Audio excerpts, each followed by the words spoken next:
হাদিস শোনেন ভাইয়েরা, আল্লাহ রসুল সাল্লাল্লাহু আলাইহি ওয়াসাল্লাম বলছেন, তিরমিজি শরীফের হাদিস, অন্যান্য কিতাবের হাদিস, সহিহ হাদিস, আল্লাহ রসুল সাল্লাল্লাহু আলাইহি ওয়াসাল্লাম বলছেন, ইন্নামাদ দুনিয়া লিআরবা, এই দুনিয়াটা হলো চারজন মানুষের জন্য।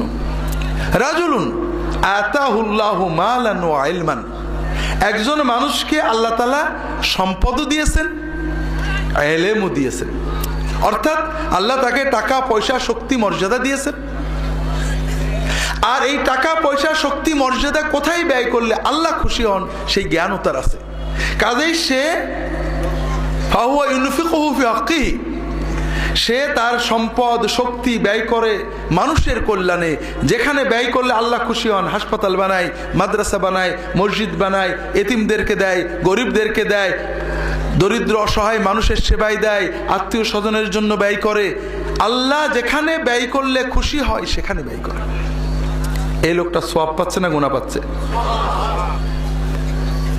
ওয়ারাজুলুন আতাহুল্লাহু ইলমান ওয়া লাম ইউতিহি মালান, আর একজন মানুষকে আল্লাহ জ্ঞান দিয়েছেন কিন্তু টাকা পয়সা সম্পদ দেননি। তার জ্ঞান আছে যে হাসপাতাল বানালে, গরিবদেরকে টাকা দিলে, শীতার্তকে কম্বল দিলে, অসহায়কে সাহায্য করলে, মাদ্রাসা বানালে, মানুষের কল্যাণে ব্যয় করলে, মানুষের বিপদে পাশে দাঁড়ালে আল্লাহ খুশি হয়, খুব জানে। কিন্তু ক্ষমতা নেই, টাকা নেই।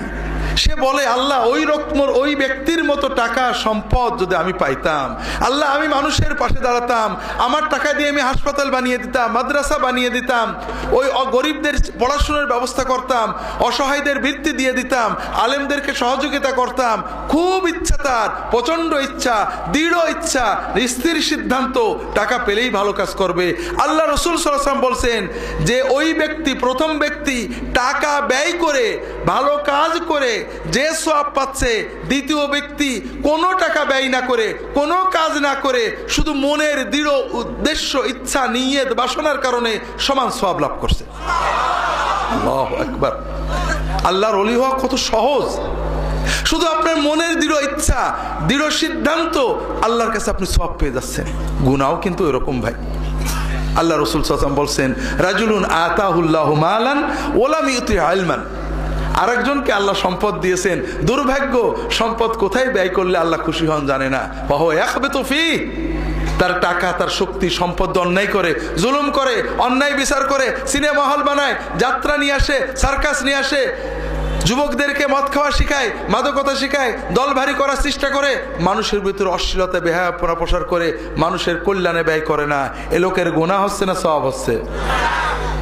আর একজন রাজুলুন মা আতাহুল্লাহু লাম ইউতিহিল্লাহু মালান ওয়ালা ইলমান, টাকাও নেই, জ্ঞানও নেই, কিন্তু মনের দৃঢ় বাসনা আছে, যদি আমি এই লোকের মতো টাকা পেতাম, আমিও একটা সার্কাস আনতাম, যাত্রা আনতাম, সিনেমা হল বানাতাম, টিভির ডিশের ব্যবস্থা করতাম, যুবকদেরকে নিয়ে দল বানাতাম, পয়লা বৈশাখের মিছিল করাই দিতাম, সবাই আমাকে ভালো বলতো, বিরাট কিছু বলতো।